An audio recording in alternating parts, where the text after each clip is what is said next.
Hello दोस्तों, एक बार फिर से आ गए हैं।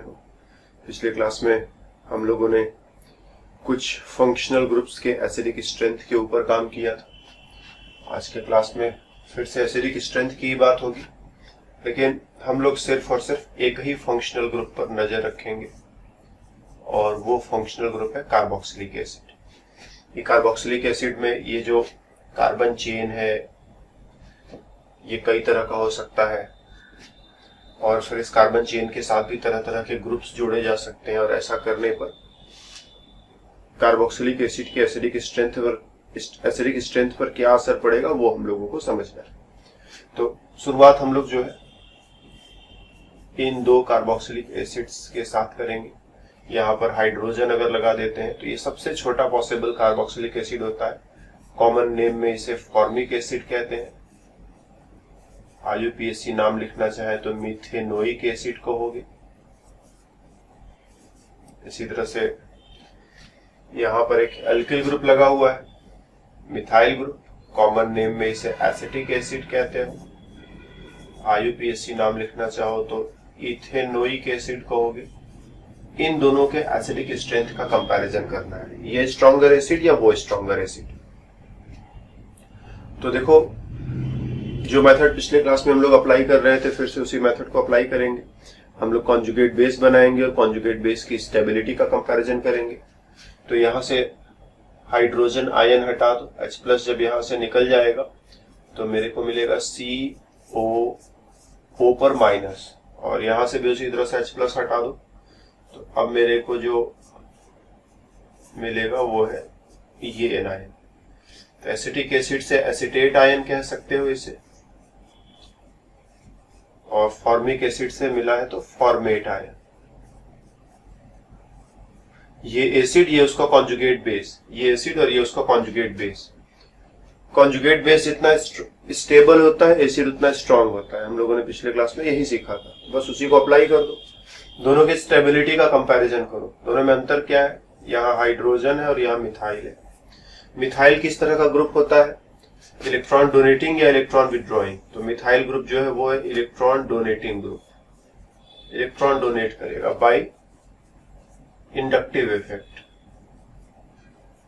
इंडक्टिव इफेक्ट से ये इलेक्ट्रॉन डोनेट कर सकता है। तो ये इलेक्ट्रॉन डोनेट कर रहा है। हाइपर कॉन्जुगेशन भी ये कर सकता है, लेकिन यहाँ इंडक्टिव इफेक्ट से चलो काम चला लेते हैं। Inductive effect and hyper conjugation भी तुम लिख सकते हो। हाइपर कॉन्जुगेशन हर जगह नहीं काम करता है, लेकिन ये जो इंडक्टिव इफेक्ट होता है ये तो सभी जगहों पर काम करता रहता है। तो फिलहाल ये जो मिथाइल ग्रुप है ये इलेक्ट्रॉन डोनेटिंग ग्रुप है, इलेक्ट्रॉन डोनेट कर रहा है उधर की तरफ। तो यहां पर नेगेटिव चार्ज, ऑक्सीजन पर नेगेटिव चार्ज है और ये इलेक्ट्रॉन डोनेट कर रहा है। इलेक्ट्रॉन डोनेट करेगा तो नेगेटिव चार्ज बढ़ेगा या घट जाएगा। तो नेगेटिव चार्ज का मतलब क्या होता है कि वहां पर बाहर से कुछ इलेक्ट्रॉन उठा करके रखे गए हैं। नेगेटिव चार्ज मतलब बाहर से इलेक्ट्रॉन लिया है। बाहर से एक इलेक्ट्रॉन लेता है कोई एटम तो उस पर एक नेगेटिव चार्ज, बाहर से 2 इलेक्ट्रॉन लेगा तो 2 नेगेटिव चार्ज, 3 इलेक्ट्रॉन लेगा तो 3 नेगेटिव चार्ज। तो यहाँ एक नेगेटिव चार्ज है, मतलब यहाँ इसने एक इलेक्ट्रॉन बाहर से लिया हुआ है। इसके ऊपर इलेक्ट्रॉनों का बोझ है, बर्डन है। बाहर से इलेक्ट्रॉन लिया, इस इलेक्ट्रॉनों का बोझ है और इधर से तुम और इलेक्ट्रॉन इसके ऊपर रखे दे रहे हो। तो पहले से अपने बोझ से परेशान है, तुम उसके ऊपर और इलेक्ट्रॉन रख दोगे तो बोझ इसका बढ़ जाएगा। बोझ बढ़ जाएगा तो इसकी परेशानी बढ़ जाएगी और स्टेबिलिटी घट जाएगी। तो जब भी कहीं पर नेगेटिव चार्ज रहे और तुमने इलेक्ट्रॉन डोनेटिंग ग्रुप लगा दिया तो नेगेटिव चार्ज मतलब इसके ऊपर पहले से इलेक्ट्रॉनों का बोझ था और तुमने उसी के ऊपर और इलेक्ट्रॉन उठा करके रख दिए। इलेक्ट्रॉन डोनेटिंग ग्रुप है, इसने थोड़ा इलेक्ट्रॉन उसको और दे दिया। तो ये पहले से खूब ढेर सारा खाना खा करके आया हुआ, पेट एकदम फटा जा रहा है कि बस अब किसी तरह से थोड़ा आराम करने दो, कुछ और मत बोलो। तब तक तुमने कह दिया अब ये भी खाओ, नहीं खाओगे तो पीटेंगे। तो पहले से इसका पेट एकदम भरा हुआ है, फुल है, एकदम पेट में जगह थोड़ी भी नहीं है। पेट बहुत जोर से दर्द भी कर रहा है क्योंकि ज्यादा खा लिया है, नेगेटिव चार्ज भी आ गया है। उसी में तुम कह रहे हो लो और खाओ, तो इसका पेट तो फट ही जाएगा ना। तो ये और ज्यादा अनस्टेबल हो जाएगा। तो methyl group electron donating group है, नेगेटिव चार्ज को अनस्टेबल बनाते हैं। तो इस जनरल चीज को याद रखना, electron donating groups they make negative charge unstable. और इसका ठीक उल्टा इलेक्ट्रॉन विड्रॉइंग ग्रुप अगर रहे, इलेक्ट्रॉन को खींचने वाला ग्रुप है, तो वो इलेक्ट्रॉन यहां से खींच ले जाएगा, खींच ले जाएगा तो नेगेटिव चार्ज कम हो जाएगा और स्टेबिलिटी बढ़ जाएगी। तो electron withdrawing group they make negative charge, they make negative charge stable, वो नेगेटिव चार्ज को स्टेबल बनाते हैं। तो इसने क्या किया, इलेक्ट्रॉन डोनेट किया, नेगेटिव चार्ज को अनस्टेबल बनाया। हाइड्रोजन का कोई इफेक्ट नहीं होता, न तो इलेक्ट्रॉन डोनेट करता है न तो इलेक्ट्रॉन विड्रॉ करता है। हम लोग मानते हैं कि हाइड्रोजन का कोई इफेक्ट नहीं होता, हालांकि हाइड्रोजन का भी थोड़ा बहुत इफेक्ट जरूर होगा, लेकिन होता क्या है कि बाकी सभी इफेक्ट्स की तुलना हम हाइड्रोजन के साथ ही करते हैं। हाइड्रोजन को स्टैंडर्ड मान लेते हैं कि या तो इससे ज्यादा या तो इससे कम, इसीलिए हाइड्रोजन का इफेक्ट जीरो इफेक्ट कह देते हैं। तो हम कहते हैं हाइड्रोजन का कोई इफेक्ट नहीं है, ठीक, नो इफेक्ट। न तो इलेक्ट्रॉन डोनेट कर रहा है न तो इलेक्ट्रॉन विड्रॉ कर रहा है। और मिथाइल ग्रुप कैसा है, तो ये है इलेक्ट्रॉन डोनेटिंग ग्रुप है, इलेक्ट्रॉन डोनेट कर रहा है। तो इसकी वजह से इसकी स्टेबिलिटी पर कोई फर्क नहीं पड़ेगा, ना तो बढ़ेगा ना घटेगा, जैसा है वैसा है। और इसकी वजह से स्टेबिलिटी घट जाएगी। तो acetate ion less stable, format ion more stable. तो जो ज्यादा स्टेबल है डेफिनेटली करेस्पॉन्डिंग एसिड जो है, फॉर्मिक एसिड स्ट्रॉन्गर एसिड हो जाएगा और एसिटिक एसिड वीकर हो जाएगा। तो ज्यादा stable conjugate base stronger acid, कम stable conjugate base weaker acid. तो इस तरह से हम लोग कंपैरिजन कर सकते हैं। फिर जैसे ये एसिटिक एसिड हो गया CH3COOH, हम इसमें से एक हाइड्रोजन कम कर दें और एक क्लोरीन लगा दें ClCH2COOH। एक और हाइड्रोजन कम करके एक और क्लोरीन लगा दें CH और दो बार क्लोरीन, एक दो बार क्लोरीन COOH। और इसी तरह से हम लोग चाहे तो एक बार और ये काम कर सकते हैं, हम लोग इसके साथ 3 बार क्लोरीन लगा दें एंड COOH। ये एसिटिक एसिड, इसे कह सकते हो क्लोरो एसिटिक एसिड। 2 बार क्लोरीन लगा दिया तो डाई क्लोरो एसिटिक एसिड, और 3 बार क्लोरीन लगा दिया तो ट्राई क्लोरो एसिटिक एसिड। चारों के एसिडिक स्ट्रेंथ का फिर से कंपैरिजन करना है। तो H पर जब आएगा प्लस तो O पर आएगा माइनस, और हमको देखना है कि इसकी स्टेबिलिटी कितनी है। H पर आएगा प्लस तो O पर आएगा माइनस, फिर से मेरे को इस नेगेटिव चार्ज की स्टेबिलिटी पर ध्यान देना है। ये जितना ज्यादा स्टेबल होगा एसिड का स्ट्रेंथ उतना ज्यादा होगा। तो क्लोरीन क्या करेगा, क्लोरीन इलेक्ट्रोनेगेटिव है, इलेक्ट्रॉनों को अपनी तरफ खींचेगा बाय इंडक्टिव इफेक्ट। ठीक है, इलेक्ट्रॉनों को खींचेगा तो नेगेटिव चार्ज कम हो जाएगा, नेगेटिव चार्ज कम हो जाएगा तो इसकी स्टेबिलिटी बढ़ जाएगी, स्टेबिलिटी बढ़ जाएगी तो एसिडिक स्ट्रेंथ भी बढ़ जाएगा। ध्यान देना, क्लोरीन इलेक्ट्रोनेगेटिव एटम होता है, इलेक्ट्रॉनों को अपनी तरफ खींचेगा, इलेक्ट्रॉनों को अपनी तरफ खींचेगा तो नेगेटिव चार्ज कम हुआ, स्टेबिलिटी बढ़ी, और स्टेबिलिटी बढ़ने से एसिड का स्ट्रेंथ भी बढ़ जाएगा।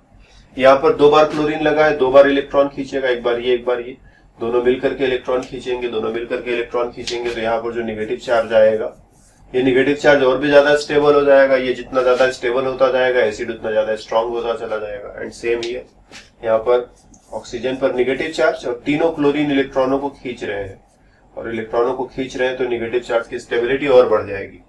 तो जैसे जैसे क्लोरीन एटम्स बढ़ते जा रहे हैं, यहाँ पर 1 क्लोरीन, यहाँ 2 क्लोरीन, यहाँ 3 क्लोरीन, वैसे वैसे नेगेटिव चार्ज की स्टेबिलिटी भी जो है, कॉन्जुगेट बेस की स्टेबिलिटी जो है वो बढ़ती चली जाएगी। कॉन्जुगेट बेस की स्टेबिलिटी बढ़ने से एसिडिक स्ट्रेंथ इधर की तरफ बढ़ता जाएगा। और इस वे में एसिटिक एसिड से stronger acid chloro acetic acid, chloro acetic acid से ज्यादा stronger acid die chloro acetic acid, और डाई क्लोरो एसिटिक एसिड से ज्यादा stronger acid try chloro acetic acid. एक और एग्जांपल रिलेटेड हम लोग ले सकते हैं, ये है एसिटिक एसिड। फिर एसिटिक एसिड में हमने क्लोरीन लगा दिया तो ये हो गया क्लोरो एसिटिक एसिड, और फ्लोरीन लगा दिया तो ये हो गया फ्लोरो एसिटिक एसिड। क्लोरीन की जगह फ्लोरीन लगा दिया। फिर से वही काम करना है, इन तीनों के एसिडिक स्ट्रेंथ का कंपैरिजन करना है। तो हम जान रहे हैं कि क्लोरीन क्या करेगा, इलेक्ट्रॉनों को खींचेगा, खींचेगा तो इस पर आएगा, ये इलेक्ट्रॉनों को खींच लेगा तो नेगेटिव चार्ज की स्टेबिलिटी को ये बढ़ा देगा। फ्लोरीन क्या करेगा, इलेक्ट्रॉनों को और भी जोर से अपनी तरफ खींचेगा। ध्यान देना, फ्लोरीन जो है इलेक्ट्रॉनों को और ज्यादा जोर से अपनी तरफ खींचेगा। क्यों? क्योंकि फ्लोरीन की इलेक्ट्रोनेगेटिविटी से ज्यादा है। तो फ्लोरीन, क्लोरीन, ब्रोमीन, आयोडीन, इन चारों में कंपैरिजन करोगे तो इसकी इलेक्ट्रोनेगेटिविटी ज्यादा रहेगी, वो ज्यादा जोर से इलेक्ट्रॉनों को खींचेगा। तो फ्लोरीन बहुत जोर से इलेक्ट्रॉनों को अपनी तरफ खींचेगा। तो यहां पर जो नेगेटिव चार्ज आएगा उसकी स्टेबिलिटी और बढ़ जाएगी। इसकी तुलना में ये ज्यादा स्टेबल, क्योंकि क्लोरीन इलेक्ट्रॉन खींच रहा है। इसकी तुलना में यहां वाला जो एनायन है, प्लस को हटाने के बाद एनायन की बात कर रहे हैं, वो और भी ज्यादा स्टेबल हो जाएगा, क्योंकि फ्लोरीन और जोर से इलेक्ट्रॉनों को खींच रहा है। और स्टेबिलिटी जितनी बढ़ती जाएगी इस एसिड का एसिडिक स्ट्रेंथ उतना बढ़ता जाएगा। तो एसिडिक एसिड की तुलना में chloroacetic acid stronger acid, fluoroacetic acid और भी स्ट्रॉन्गर एसिड। तो इधर की तरफ एसिडिक स्ट्रेंथ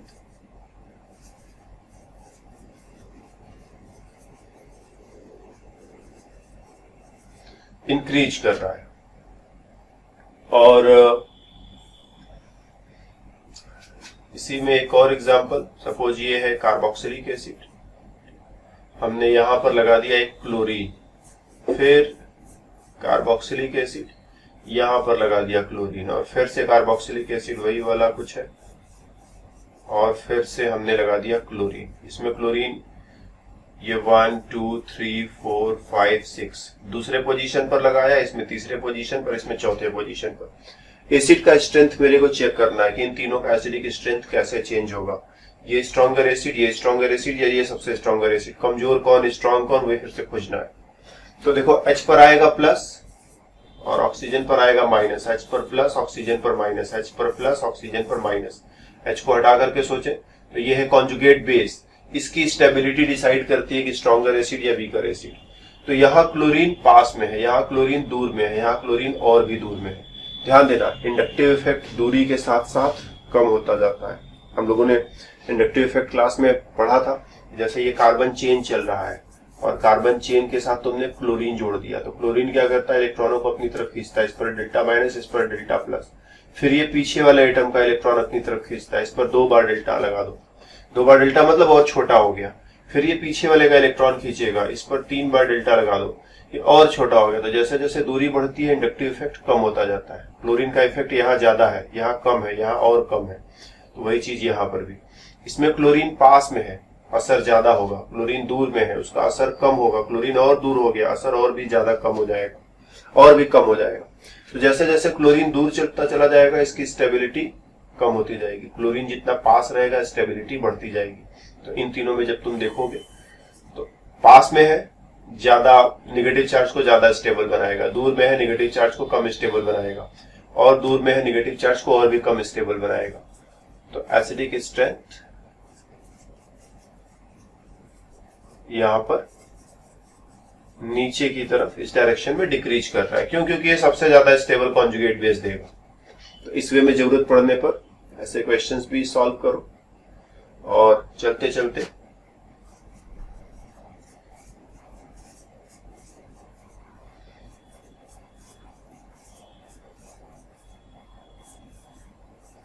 ये 3 मॉलिक्यूल्स, इनके एसिडिक स्ट्रेंथ को हम लोग कंपैरिजन करेंगे। एसिटिक एसिड, फॉर्मिक एसिड और ये बेंजोइक एसिड। एसिडिक एसिड की तुलना में फॉर्मिक एसिड स्ट्रॉन्गर एसिड है, वो हम लोगों ने सबसे पहले एग्जांपल में देख लिया था। तो हमें इन दोनों में तुलना नहीं करनी है, हमें इस बेंजोइक एसिड को देखना है कि ये कितना स्ट्रॉन्ग और कितना वीक। तो ध्यान देना, इसका स्ट्रक्चर इन दोनों की स्ट्रक्चर से बिल्कुल अलग है। यहाँ पर बेंजीन रिंग है जो कि इन सबसे कंपैरिजन नहीं किया जा सकता। तो इसीलिए यहाँ पर हम स्ट्रक्चर को देख करके शायद डिसीजन न ले पाए। जब स्ट्रक्चर बिल्कुल अलग अलग होते हैं, उनमें कोई रिलेशन नहीं बैठता है, तो हम लोग स्ट्रक्चर को देख करके डिसीजन हर बार नहीं ले सकते। हमें एक्सपेरिमेंटल फैक्ट्स की जरूरत होती है। एक्सपेरिमेंट करके चेक करना पड़ता है कि एसिडिक स्ट्रेंथ कम या एसिडिक स्ट्रेंथ ज्यादा। तो एक्सपेरिमेंट करने पर यह पता चलता है कि इसका एसिडिक स्ट्रेंथ इससे ज्यादा है लेकिन इससे कम है। इन तीनों में जो है सबसे स्ट्रॉन्गर एसिड ये, सबसे वीकर एसिड ये, और ये बीच में रहेगा। कैसे पता चला? By experiment. तो इस रिजल्ट को जो है हमें थोड़ा याद रखना है। एक्सप्लेनेशन वगैरह भी इसके लिए हम लोग ट्राई कर सकते हैं, लेकिन एक्सप्लेनेशन से ज्यादा इंपॉर्टेंट है कि पहले से याद रखा जाए, फिर सही समय सही जगह पर सही एक्सपीरियंस के साथ तुम इसको खुद अपने आप एक्सप्लेन कर ले जाओगे। यहाँ पर हमारे बताने से काम नहीं चलेगा। हम बताएंगे तो सिर्फ और सिर्फ ये होगा कि जो तुमने सीखा है उसकी खिचड़ी बन जाएगी, जो आता था वो भी भाग जाएगा।